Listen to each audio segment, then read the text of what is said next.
Hey guys, Jonathan from Marshall Custom Models here.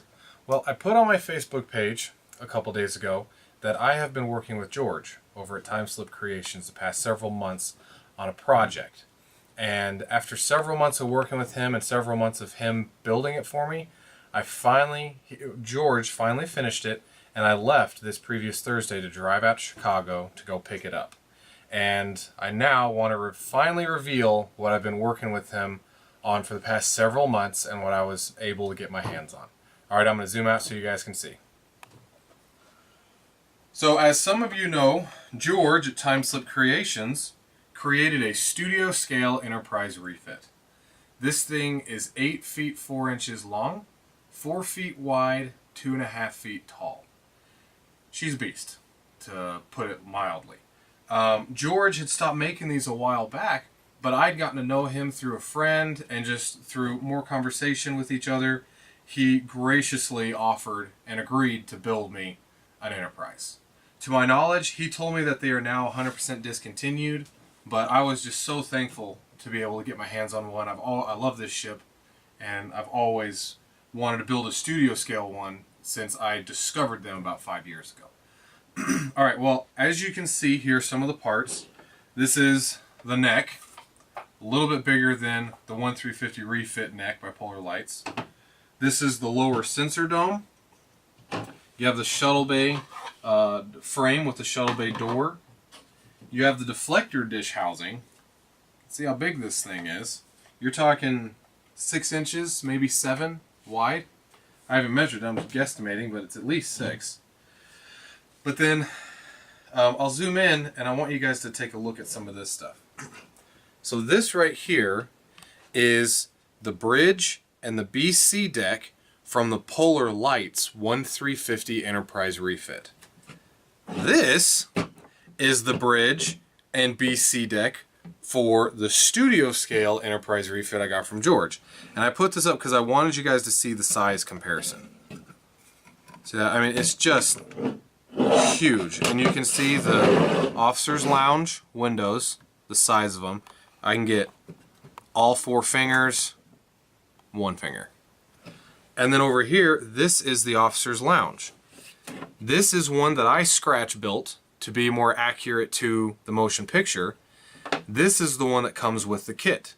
As you can see, the size is just tiny compared to the size of this studio scale. Alright, so this is just some of the pieces right now.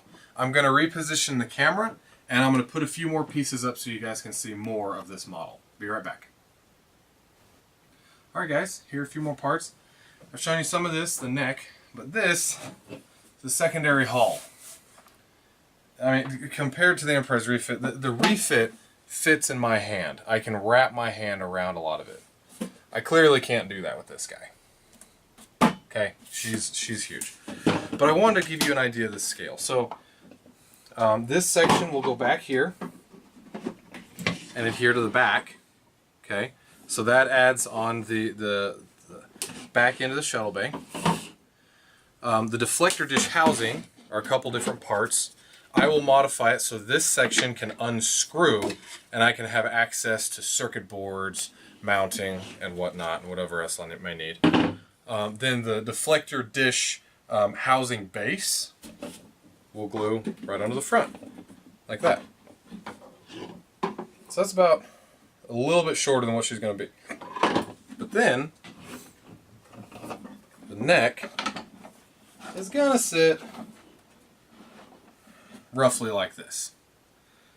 She's going to be about 2.5 feet tall. She's just huge. But it's going to be really nice because I can get a lot of extremely fine detail in this. Now, again, I've said this is an aftermarket kit. George designed this, did an incredible job. There's going to be a whole lot of modification that needs to be done. As you can see, the pylon housings are going to have to be bored out. The pylon spotlights are going to have to be bored out. I'm going to have to do some addition to the docking ports. I'm going to have to create mounts for the neck so it'll attach to the secondary hull. I'll have to bore holes in the secondary hull to get wiring down inside. And so this is also what I'm wanting to do with this thing. I'm going to try my very best to get all 4 internal rooms. Now, I already showed you the officer's lounge. I'm going to scratch build a recreation deck. George designed this, you can see right here, to have an arboretum. And there's a little little drawer you can put in there. But I'm going to make this so you can actually visually look inside and see, just like you can on my smaller Polar Lights versions. So I got to board that out. The other thing I want to do, I would love to put a shuttle bay inside this thing. Now, as you can see, there's plenty of room in there. The problem is, I have to have a skeletal structure inside this thing to hold it, as the model is going to weigh close to 40 pounds. I have to have a skeletal structure. I have to have all the wiring, all the circuit boards. I have to have the arboretum inside there. And then you're talking about a shuttle bay that comes to about right here. And so there's just not a whole lot of room. I've talked to George about it. He doesn't know how I'd be able to do that simply because of what has to go inside this thing. I'm going to toy around with it some because I'd really love to do it. I don't know if I'll be able to, but I'm going to toy around with it. See if I can create some kind of a ribbed skeletal structure to go inside here, and that way the shuttle bay can slide in. So it's going to take a lot of thinking, a lot of experiments. Thankfully, I have a lot of time to work on this. So, alright, then I'm going to reposition the camera, and I'll show you what the saucer looks like. Okay guys, so now I want to show you the nacelles. Again, the size of this thing is just ridiculous. So I want to zoom in. I want to show you, this is the nacelle for the 1350 Polar Lights Enterprise refit. I'm converting it to go onto a Reliant that I'm doing a conversion kit. But this is the Enterprise refit nacelle.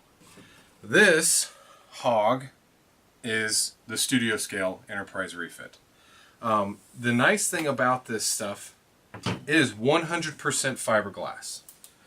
Whereas the studio scale, the actual studio model, the nacelles and the saucer section were actually vacuum form.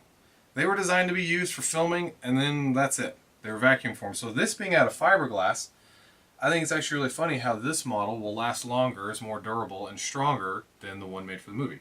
That's just funny to me. But George did a really nice job glassing this thing out. And I mean, guys, this thing is just beautiful. I'll have to go through and do a lot of trimming. You know, this is an aftermarket kit. George designed it. He got the measurements from a buddy of his that were taken off the original Enterprise, and then he designed this whole thing. And working with a lot of guys, he's been scaling it to the correct scale, and he's just done an excellent job on this kit for what he's done to it. And as you can see, here's this part. It's got all these extra little parts. And the nice thing about it is, this is how accurate George made this. If you come down here, you can see how there's a gap through here and through there, just like it was on the studio version. So this thing is, I would venture to say, just barely not 100% accurate. It is an excellent model. Alright, so I wanted to show you the size comparison. Okay, this is roughly, if I remember correctly, it's about 1/44 scale. So it's about an HOA train scale, if I remember correctly, is what George was telling me. Alright, I'll reposition the camera again and show you some more parts. Alright guys, here she is. The part of the Enterprise that everyone's going to look at the most, the primary hull. This is the top portion of it. This thing is so big, George had to cast it, as you can see the seam, in 2 sections. Now I also want you can see me, I'm 6 feet tall, 230 pounds. This is how big this thing is. 4 feet in diameter. The little table it's on. It's at the edge. George described it as having a mini coffee table in and of itself. This thing is massive and so beautiful at the same time. I'm so excited about this. So as you can see, I have the BC deck just set on there. The way George did this, if you look here, you can see the access hatches, but then you can see also 2 more access hatches, and this is where the top crystal diffusion housing goes, and then the impulse engine's back here. But if you look over here, he's got it here as well. He's got 2 more access ports here, he's got a nav port here. So what George did, and as you can see, it's just a circle where the BC deck mounts in. what George did is he created one half because of the sheer size of this model. He created a half and then mirrored it. So technically these are two identical pieces. And then my job is going to be to go in, modify this housing so the BC deck can fit perfectly down. And whatever side I choose, so let's say this is the back end, I'm going to have to fill in these two phaser ports, and then I'll have to fill in all of these hatches right here so I can get the registration number across the front. And then I will house the upper deflector crystal on top, and I'll have to remove that nav port. So it's going to take some modification, but that's the whole point of this, right? It's supposed to be fun. It's supposed to be fun, right? So yeah, this is the shear size. I'll put the bottom up for you real fast just so you can see all the parts. So I'll be right back. Alright guys, now here's the lower half of the primary hull. As you can see, I have the lower sensor dome, which just set on there right now. And George did the same thing with the lower portion. He cast it in two sections, so they're both mirrored identical. And whichever side I choose to be the front, then I'll have to modify the other end according, so it matches. So removing one of the nav ports and whatnot. So again, this shows you the sheer size of it. One thing I really like about it is along the side, he has really nice, clean, crisp sensor grid lines in here.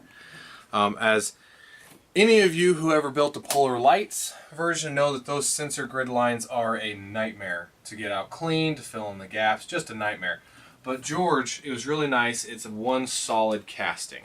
So unlike the Polar Lights one where this is, I think, 8 different pieces. It's one solid casting, which is really nice. But anyways, alright guys, well, I wanted to show you what I've been working on the past several months, the just unbelievable blessing that has been bestowed upon me, and the graciousness of George to be willing to build me another one after he said he was very probably already done. I just can't believe I was able to get my hands on one. George, I want to thank you so much for being willing to build one of these for me. I want to thank Matt, too, at Laserfire Creation for helping me get in contact with George and get to know him even more. But what I'm going to be doing with this model, as of right now, it's going to sit and do a whole lot of not much. Other than I got to start taking measurements. I have to start building a skeletal structure for this. Because as you guys can see, let me pick up one half of the table.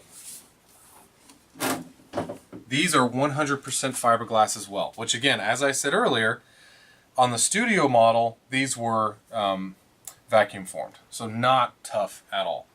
But what I'm going to be doing is I'm going to come in here and create a ribbed, some form of a ribbed skeletal structure in here. And this whole back section will be gone. Both pieces are going to be adhered together, fiberglass together, then I'm going to have a skeletal structure in there. All that's going to be fiberglass together. And I'm going to make it to where the primary hull can unscrew from the secondary hull right here, and also make it to where the nacelles can unscrew from the secondary hull as well. That way it can be moved. Because as it sits right now, I'm going to have to see if I can even get the saucer out of my basement, out of my studio. Because this saucer alone, again, it's the size of a table. It's 4 feet diameter. It's just massive. So I've got a lot of work to do there. I got a lot of testing, measuring, fitting, and whatnot. As you can see also on the side portion where the grid sensor lines are, there are no windows. So George has added with this kit the templates for the windows, so I have to go add every single one of those in. Matt over at Laserfire Creation is working on acrylic inserts for the windows, so I'll be working with him on that to get some of those. I've used his acrylic windows on the Polar Lights version before, and they're really good windows. I like them a lot. So yeah, I've got a lot of work to do on this, a lot of experimentation. If I do, or if I am able to put a shuttle bay in this thing, I have to build it from scratch.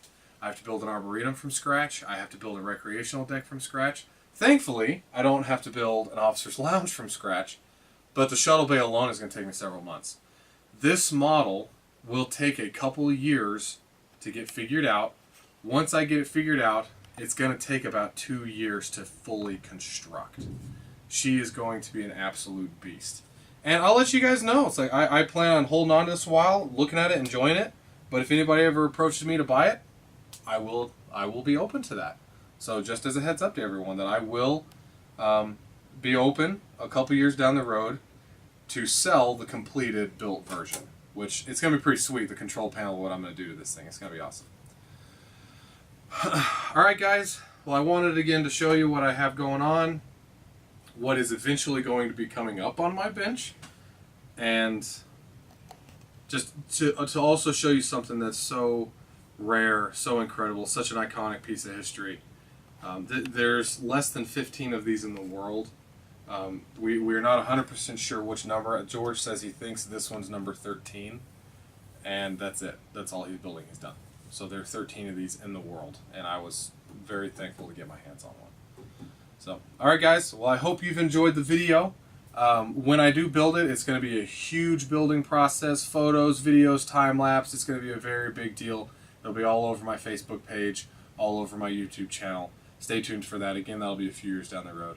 But on top of that, I hope you guys are enjoying the Reliant build. Stay tuned. I'll have more video up of that. And take care.